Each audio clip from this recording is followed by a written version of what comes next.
The first question was about the timing for the repair of the Colo Heights Bridge.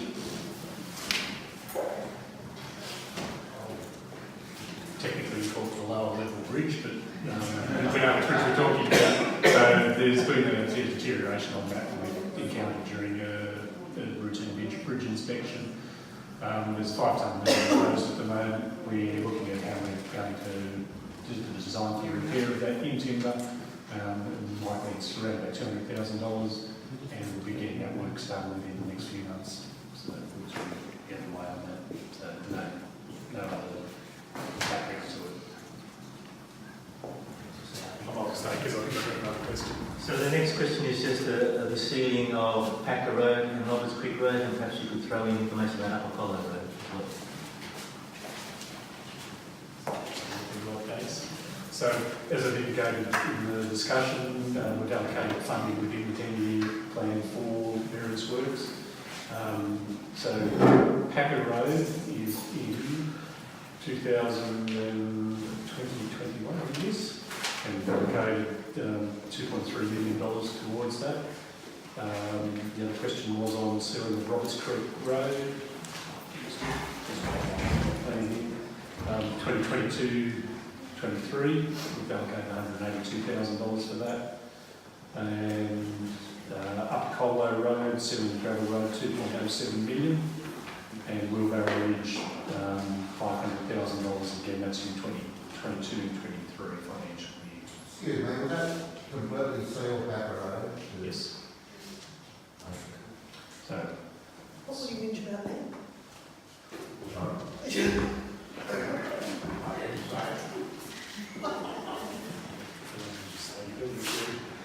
So there was another question about could we, I guess, liaise with the RMS about tidying up recent road works at Verena Drive?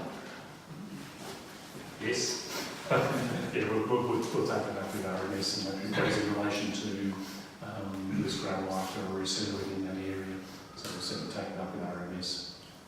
And the last question. I just called it myself. So there's weed regeneration, weed removal at Colo River Park. So if there's an established group there or people interested in forming a bush care group, we're certainly happy to try and work with them. What we do is we will try and attract any grant funding that might be available, and we can also have our own contractors support those groups. That's typically how we work, and we could do about 15 bush care groups right across the city, and that's how we extend the reach and make sure that we've got a proper plan so that we don't get re-infestation. So we work to a very logical long-term solution. And the other one was Access to another reserve. And the rubbish in the same place. so rubbish. We'll have a look at the rubbish dumping. I mean, it's a problem everywhere. One of the things that we indicate is that we're looking at additional park staff and resources, so we can actually empty bins and do some more maintenance.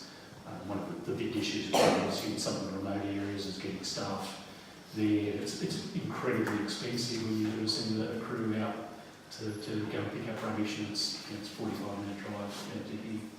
Another little addition, under the bridge at Colo is often a homeless stopover. I've noticed there's a lot of camper vans and things there, and then the next couple of days the bins are just chock-a-block with a lot more particulate rubbish. They get used as So the question something to there, bring to the ranger's attention that. yeah, the question was, just for the record there, that there's people camping there in North Way and leaving rubbish. We'll just have to get onto that as well and make sure any great attention there. And I think the other question was skeleton rocks. So we have actually allocated funding in a future year for upgrading skeleton rocks. And I stand to be corrected by people with better local knowledge than myself. It was actually not a boat ramp, it was an old ferry ramp that's being used as a boat ramp by people because there's nothing else there. So one of the things that we've been reasonably successful in is through the Better Voting program with the state government, is attracting funding for better facilities and getting access to the waterways. So hopefully we'll be able to attract some funding for that. Other than that, we've got $300,000 allocated in about 6 years' time for that. If we were successful in bringing forward or getting a grant, we'd certainly look at bringing forward some of those works. I've noticed one of the major problems up here is people doing some illegal dumping in the bush. Whilst trying to address it with national parks and Crown Lands and everybody seems to pass the buck. Would council step up and maybe look at getting grid services to the community? That way we can actually bring and get rid of the rubbish straight away instead of playing cat and mouse with everyone. Do you want to ask that question? Yeah, I'm trying to put the question succinctly, saying what's the... Well, there's asbestos everywhere. So it's about asbestos. Yeah, Yeah. everywhere. So again, look, all we would do is, as I said, we just would have seen in the video earlier tonight. If you see any report of that, certainly read either the council or even as the EPA. We've gone through all the do's and everything else. I think the way they overcome is actually introduce grid into the horse grid. I know it's an expense, but at, what is it, 70 grand a year, compared to what it's costing you at the moment to get rid of it, and the manpower it's taking getting in contact with people. So the question is, can council introduce the grid squad? Yes. Yeah, for the record, the grid squad is a service that's run by Penrith, Blacktown and the Liverpool councils, where they have a joint program of investigation and enforcement. Hawkesbury Council was in that program some years ago. The nature of the area is such that it's not particularly suited to the work that those other three councils are doing. The councils found it more effective to have our own rangers doing exactly the same job. It's not happening, unfortunately, and a lot of the times people would say, yeah, but hang on, let me get a tape measure and measure the 10 metres off the road and say it's not council, it's RMS. Peter's got a point. You're lucky to see the ranger out. It is a real issue. I It agree with that. We've had some preliminary discussions with government agencies about the fact that people do bounce around. We've got it in relation to asbestos in our national parks and on our main roads and things like that. We've also got some other issues where people in the community find themselves stuck between various government agencies and jurisdictions. So I'm happy to take that on and suggest that we'll do some work on trying to get a more coordinated approach to that, either as council or with those agencies. It is a serious issue and we will do something. Can I say something? Sorry. I'll just answer that because I did take up that problem after I was contacted about the rubbish out here and in a couple of the other fringe areas. And I have written last year to Dominic Perrottet regarding that and asking him for, and I spoke to him as well at an event and he was quite supportive, but I've not heard back. But that was to have a system where one agency is responsible for collecting the rubbish, instead of saying it's on national parks, we have to wait for them. The primary objective is to get rid of the rubbish before other people start to dump next to it. So we need someone to have the responsibility, and then the cost of that will have to be apportioned however you would do that. So hopefully we can follow up again and ask him about that. Because I've noticed the turning point is just getting bigger. Yes, I agree, and it happens in our outlying areas, yeah. Can I just add to the rubbish at the park that Swami was talking about? I noticed on here with the funding going into Central Colo Park at the bridge, it's got the least amount of funds going into it, yet it's the most heavily used park that we have. And I find that extremely disappointing. The Colo Park furniture renewal is not happening until 2021. That's the same furniture that I had implemented in there with the RMS when they built the new bridge in '97. So council didn't even put those things there. That was part of the upgrade that had to happen with the RMS when they built the new bridge. And the same with the bollards. That was part of that project as well, all paid for by the RMS in 1997. I think I've still got all the records. So your question, Sue? Well, my question is you've got $6 grand for new park furniture there. We've been sitting on one plank left on a seat on one side for a long time. I think there's only one usable table left there. It's been like that for a long time. there's nothing happening there until 2021. So the question is It's about experience the, that, I don't know, can those things be brought forward Yes. a bit? I mean, the bollard replacement, you're talking about $32,500 in 23-24. so the question is about the timing and the extent of work proposed for Colo. Well, it's the most heavily used part, and I'll come back to the rubbish that Swan is talking about. The bins, we've had this discussion here before, and I had the bins pulled out in 97 because we took a different approach, take nothing but footprints, photographs leave nothing but footprints. Our sign, our slogan, Colo Tourism, that you've taken, stolen and put on all council signs, you won't replace our one down there because it was a government grant. But We can answer the question if you But like. the thing is most people would take their rubbish with them, so, and okay, they're trying now bins back in the park. But the problem in remote areas like this with wildlife is if the rubbish is left there too long, you've got wild dogs, you've got roaming dogs, you've got goannas, you've got all birds, and they're throwing and strewing that rubbish all over the place, and because it's been left too long in collections. So probably, that's a big issue now. so the question is about the provision of bins and maintenance of that area. So the first one about the bins, I said we're putting bins back in there because that was what I said. There isn't one size that fits all for every park, and things change. So at the moment, the people are dumping rubbish regardless of whether there's a bin there or there isn't. We're putting additional bins in, and we'll have additional clean-up on particularly heavy event days, long weekends and so on. So that's what we're committing to, as indicated, we put on additional Because resources. Australia Day, it If I is just finish, and put on- all around it. So we've taken that on board.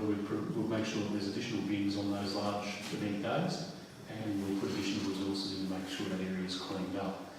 In relation to the replacement of furniture and so on, again, council has a limited budget. I know we've said that before. However, we need to prioritise, and it might be very heavily used park in this area, but we need to allocate things where things are broken. If there's something that fails in the meantime, it doesn't mean we're not going to go out and fix a broken seat. There's something that needs fixing, we'll get onto that. Yeah, but we're not getting not much here until If 2021. I can just go, what these programs do are basically their asset management plans, and they're indicating these are the likely timeframes when we need to start allocating the funds to particular sites. They're updated annually. They have a look at those, and if there's a need to bring things forward, then that's what we'll do. Right. Well, if you This is a guidance, because these documents are pretty important. These documents here basically are funded, so we've actually for the first time in these programs our expenditure and our income. So these are the things we can do. If something needs to be brought forward, there's something we'll need to slide along. But that's our best guess at the moment. If something fails in the meantime, let us know and we'll fix it. Can we consider then more bins? Like, I know that Sean has upgraded bins there, he put one little round bin there, and now he's gone to, I think, 4 Zulu bins there. But down the far end where Swan was talking about where the old boat ramp is, it's blocked off, down that far end of the park, you'll get other people parked down there to whack their canoes in because it's too busy with the one access up the other end. There's a lot of rubbish gets left down that end. Is it possible maybe to add another 2 Zulu bins down that end as well? Sure, the short answer. I was just going to ask you to actually investigate some compacting bins for these outlying areas because of the infrequency of pickup.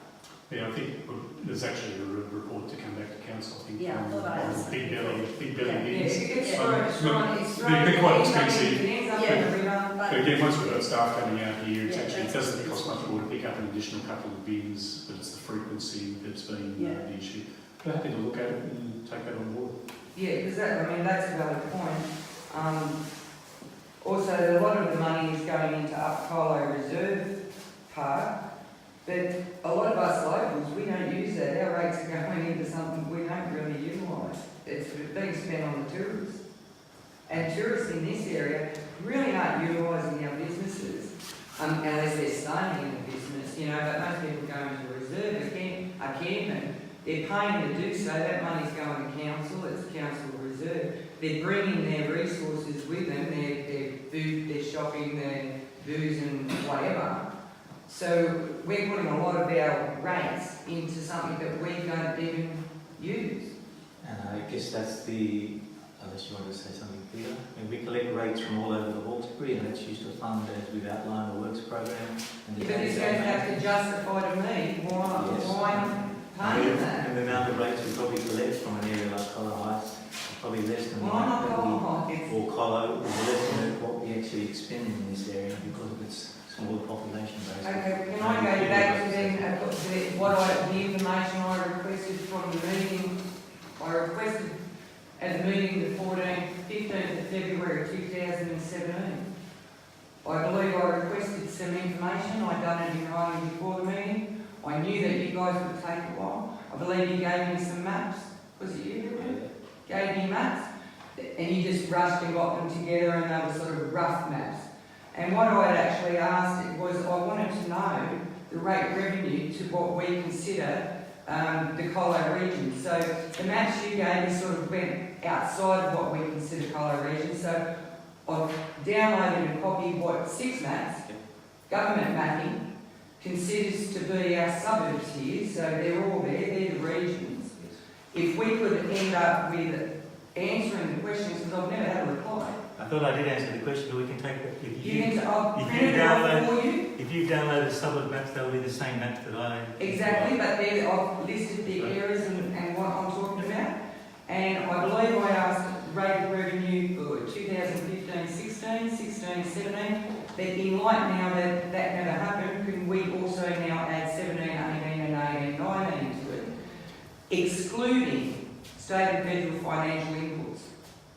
Okay, so Okay? I can give you this. Yep. So we've been anticipating some questions along these lines, and where we can do it, we will provide that information. Yeah. Have you voted for But it's Not enough very here. difficult to Not provide. enough 18 months. It's very difficult to provide it in every situation. But if we assume that Colo Heights, Upper Colo, Central that Colo, whole area, Central Colo, Weenie Creek. there's about 250 properties in that area. Yeah. Now, I said about 250. It depends on your definition of the area, but that's generally what we would. Oh, Sue, I'll just finish now, Very okay? much what we consider this area. Okay, can I just finish answering? Okay. So if we've got about 250 properties and they each pay about $950 a year in rates, okay, that's $240,000 a year that we get from that area in rates. We spend about $8,000 to $10,000 a kilometre on grading roads. So just grading roads is, we would have to do, about 30 kilometres, and there's $240,000. Yeah. We've And spent- mine gets done once every 3 Sue, years, our request. Can I just finish? Yeah.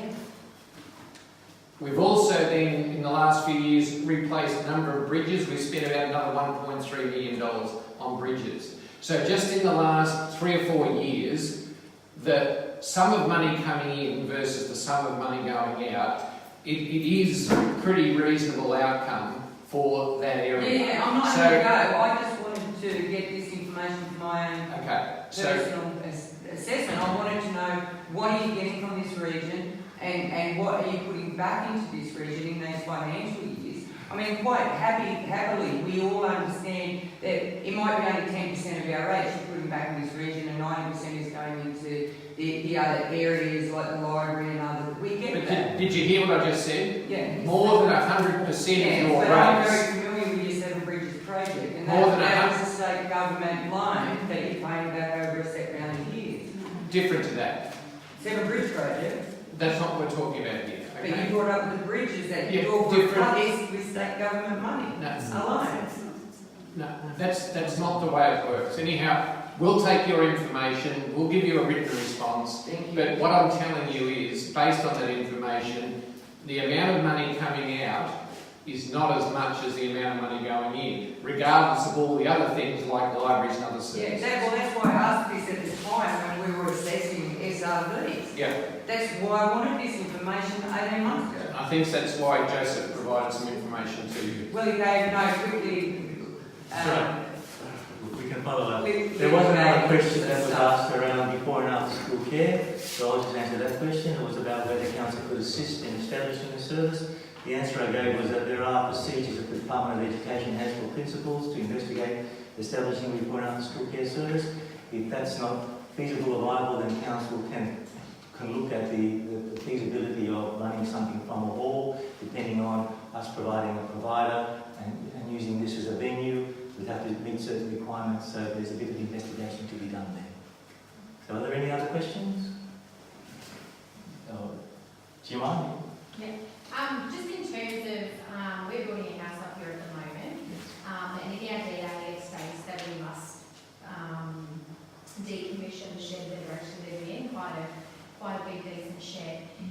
With dual occupancy, as far as I'm aware, it's passed state government, but not through Hawkesbury. Is dual occupancy something that Hawkesbury Council is looking at any time in the next couple of years? Dual occupancy is something that we've looked at for quite some time, but I'll let Andrew answer the question. And just to clarify, separated dual occupancy, not something that's connected. Yeah, so at the moment, attached dual occupancy is permitted in various zones, but detached isn't. So council's actually made two previous attempts to amend the LEP to allow detached dual occupancies to be permissible in rural zones. Both instances, the state government has refused those applications to go to the gateway process.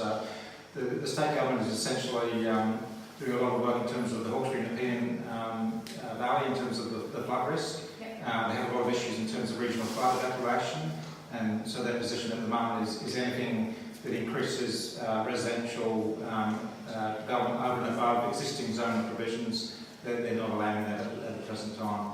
Obviously, they'll do the work in terms of their policy as part of the Hawkesbury and Nepean flood strategy. That may change over time, but at the present time, their position is to not permit anything. So we've tried twice. So until anything changes in terms of the state government, there's probably no real benefit in trying again in that respect. Do you have a question after that? Yeah, mate, with Ollie on the Ridge Road, my collection is down the end of the Ridge Road, my rubbish collection. At the moment, there'd be 40 to 50 bins down there, roughly what rubbish and recyclable. At the moment, that area is completely covered.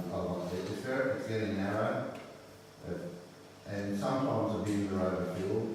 Is there something we can do to alleviate our problem? I don't mind taking my rubbish down there, but sometimes, and a lot of weekends, they're filled by scooters, people from the caravan parks. So, my recyclable bin could be full of someone else's rubbish. So I can't actually recycle. We have an area up the road at the Attacker Road. The residents up that way could put their bins there, which would alleviate that problem. I know you'd have to get your truck up a kilometre of dirt road, but that area down there is becoming terrible. Sometimes there's rubbish everywhere, and it's Hebron Road. So that's the lower fault and then the Woodbury Road. Correct. Yeah, but the rubbish down there sometimes is atrocious. They get knocked over, and there's waterways down there. So it's not a good look. You've got 40 or 50 bins there. So the question is essentially, can council look at, I guess, trying to improve or to do something to alleviate the problems of rubbish collection at the lower port and then the Wheelbarrow Road, where all the bins are lined up? We'd like to handle that one. Yeah.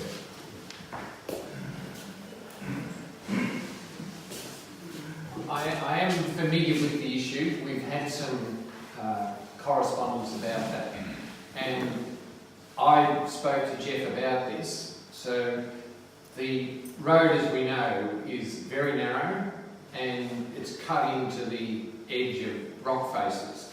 So it's difficult to do anything with the road to improve opportunities for larger trucks to move up and down that road or to turn around. So one of the things that is possible, and it's only possible as an investigation at this stage, is to look at some smaller vehicles to collect the rubbish. They do that in certain locations in Victoria, but it does come at a cost. And it may well be there would be a higher collection cost that would flow from that, but we're in the process of starting our new waste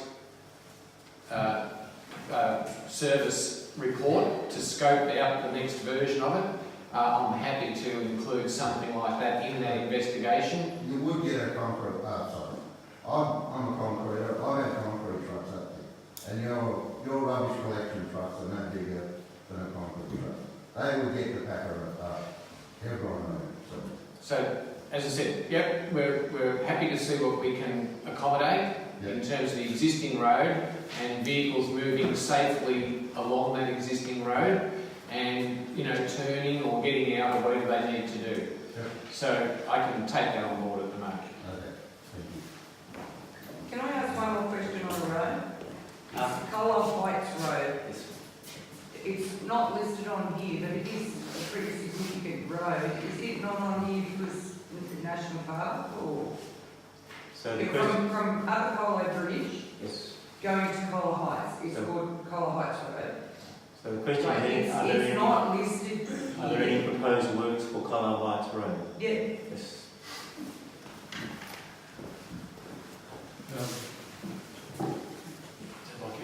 It's not at the present time. As I said, what we've got is a 10-year program. We prioritise those roads. And we'll come back and have a look at that and we'll consider the roads that we have if that's an issue that's emerging. But again, the available funding that we have out of this program is insufficient to do the 300 kilometres of road. We're doing the highest priority. It's heavily used.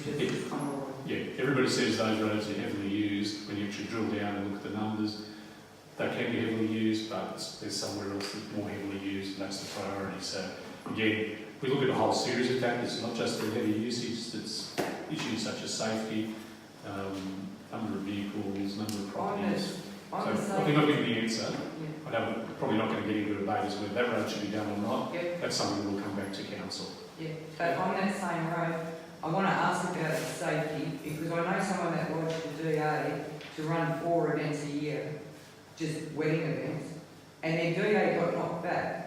And the reason that they got knocked back on that DA, the reason given, was that in the event that the Colo flooded, that the guests at those events would have to go up Colo Heights Road, and they deemed Colo Heights Road to be unsafe. Now, the person who lodged this DA said to me is, if that's why they're knocking back on that DA to run weddings in the marquee for a year, what are they then saying about this road to our community?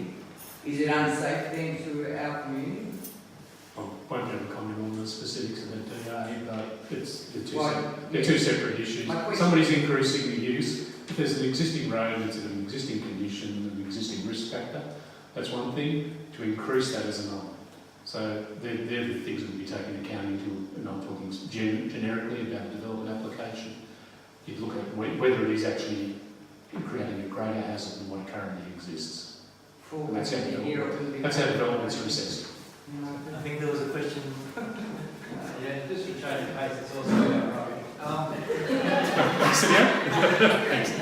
As I said before, you guys are the councils on this trying to encourage festivals in the area and things like that to bring people in. I'm not sure if you're aware, but if you have business up here, contact your Veolias, your cleanaways, no one does big bins up here. No one services the area.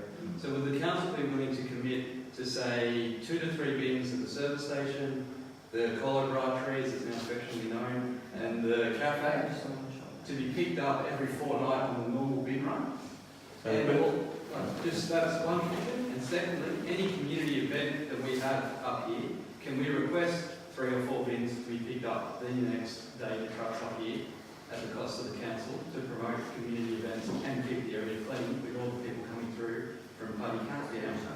So there's 2 questions. If I understood the first one, it's really a trade waste bin that you were talking about? Or Well, we can't get trade waste. Yes. Give us 3 normal bins. There's normal garbage truck to pick up every fortnight. So it's additional bins at 3 locations that you identified. The second part, the question is, can we provide additional bins for festivals to support those? council can. We have basically our park staff can bring bins for festivals. At the moment, we actually somebody's got to pay for that because there's an additional cost of collection and disposal. So there's a charge for those, and there's published figure for those. I'll throw to Suzanne in a minute because if there's community sponsorship of those, because one part of the organisation's got to meet the cost of that. Nothing comes for free to send a truck and dispose, but we do have community sponsorship for events, and that's where we're looking. Yes, we do have community sponsorship for events, and we have money set aside in the coming budget to help out with community groups if they apply for some sort of assistance or help. So we've just helped out with an event recently to provide bins. So if you let us know that you would like some sort of support, whether it is bins or whether it's something else, you might like us to help with some promotional work as well. We do a lot of that through our Facebook page. So there's lots of options there. So if you let us know that you have events on and you'd like to have some sort of council involvement and council sponsorship, we're happy to do that. So if I click hold events, Clean Up Australia Day, does that count? Well, we did work very closely with a number of community groups on different locations on Clean Up Australia. There's definitely scope there. So yes, you can apply it. I mean, some of the things we have talked about more is, if you put on some sort of festival or if there's some sort of community event, we often go in and do the bins and that sort of thing. But, Clean Up Australia, yeah, come and talk to us. Probably want to get with the event problems and rubbish being left behind. But my first part of my question will come out to council commit to 2 or 3 bins at those 3 locations to be picked up every fortnight. Because at the moment, we can't get the big bins up here, and like you said, you want to promote activities in this area, no one's going to come here for it something done. So the large bins, I'm gathering you mean the big, 2 metre by 1 metre by Most businesses have, the bin. have those. We can't get them. We would like 2 or 3 normal household bins that your normal garbage truck can collect every fortnight while they're up here every week. No, that's what I'm just trying to clarify. Are we talking about normal household bins? Household bins. Okay. Yeah. All right. So we can look into that. I can't answer that off the top of my head. We can have a look at that. But if it's one of those great big No. Yeah. I'll just let you know that we can't get them.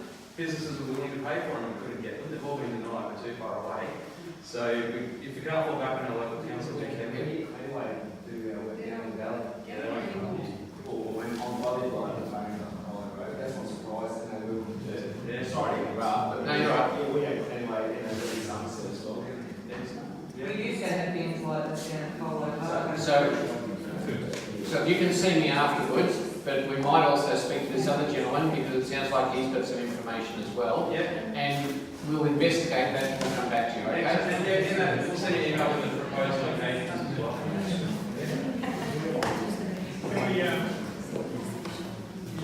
Just the lady behind us, the hand up. One more rubbish. No problem. We love rubbish questions. One more rubbish comment. At the London Bridge, up Colo, Yes. during summer, there's an enormous amount of people that frequent the river down there. The car parking's fairly limited, it's inadequate, it's not maintained.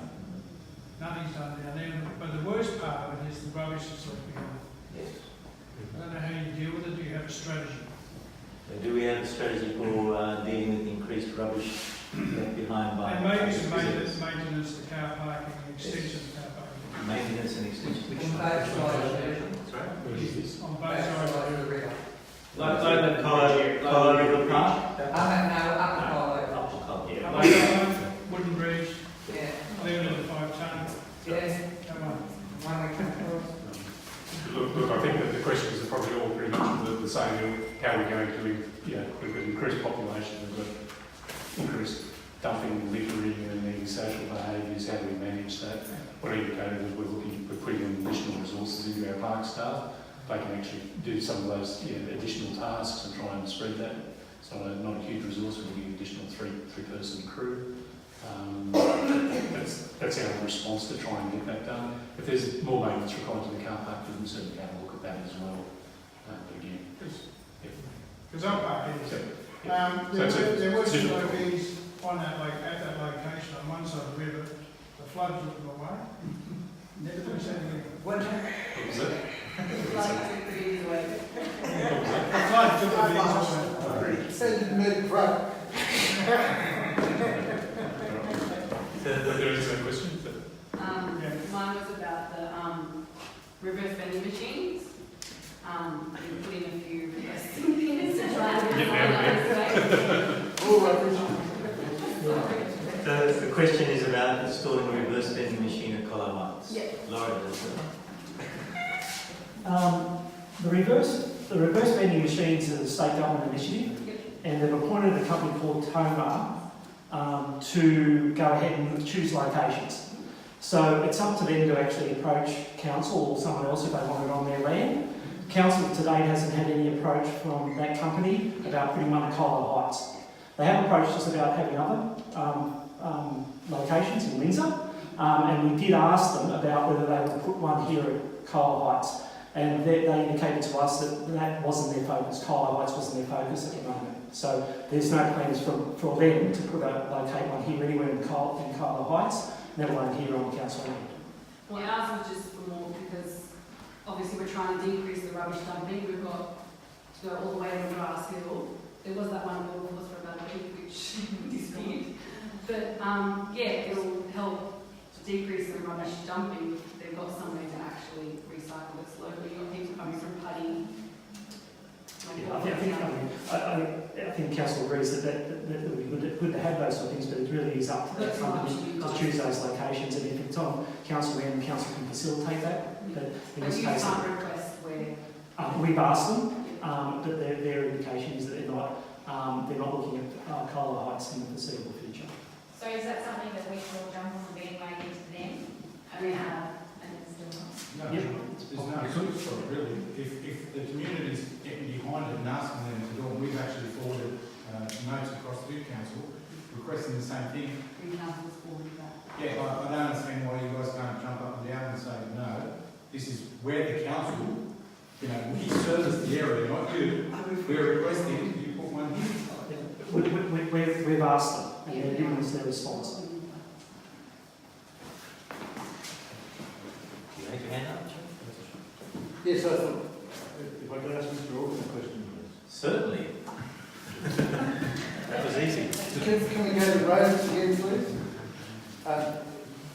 Moving from Wheelbarrow Ridge Road onto Putney Road and turning left to head back to the Colo River, the sight lines on that corner are very bad. And there is quite an embankment there, which is often overgrown. I'm wondering if your good officers could be used with RMS to see if they could either possibly lower the embankment there to improve the sightlines, and if not that, certainly to maintain it in a better fashion, please. We certainly take that on board and take that up with RMS. We'll have a look at it at the same time. If that could come off the marine, that'd be fantastic. And the other suggestion could I make would be that on the pavement of Wheelbarrow Ridge Road, which I think is sealed at that point, at least in a small area, that there be some painted indication on the road as to where an appropriate give-way or stopping line ought to be, please. Yeah, we can have a look at that and we do what we call a road safety audit and just see what is required in terms of either markings or warnings or putting holding lines there, if that's the solution, rather than necessarily relying on vegetation being trimmed on a frequent basis. It'll take both. The vegetation needs to be pushed to the fence line because you've got a fair bit of scrub coming up and through. And the line, as you actually come around the bend, you can't really see where the stopping point is. We're used to it now, but you do find every now and then some skid marks where it's just a matter of time before someone gets cleaned up. Anyway, as I said, the solution to that, well, first stage we do carry out a road safety audit and just see whether there's improvements could be made to what the best option is. Thank you very much. Are there any further questions? One more? Oh, sorry. That's right. Just on a final note, I have also forwarded this email across to the council, it's all part of the same email. In regards to the overlays, Yes. are we looking at maybe topping that soil up and get some flat ground up there? So the question is, are we looking at putting some top soil on the oval reserves? My dad, just stay there. My dad. Can I finish up first? So the question is, we're going to do, there's some wheelwrights out there. we've already spoken with the people of the Hall Committee. We'll be undertaking some, if it's not already done, some filling of those immediate hazardous ruts straight away, and then when warmer weather starts, we'll be looking at doing some top dressing of the entire oval. So that's already been organised. Thank you. So any further questions? Yeah, with that issue of Woolwell Ridge Road and the line of sight, you've got the same problem coming out on Old Portland Ferry when you're coming out onto West Portland Road. Oh, yeah. You can't see up the road until you're on the road. Yeah. If cars come down that road, I know the speed limit's only 70, but if they're going too quick, someone's going to get blown up. So I'm sure that Jeff will do a safety order of that intersection, which is the local and Ferry Road in West Portland. Correct.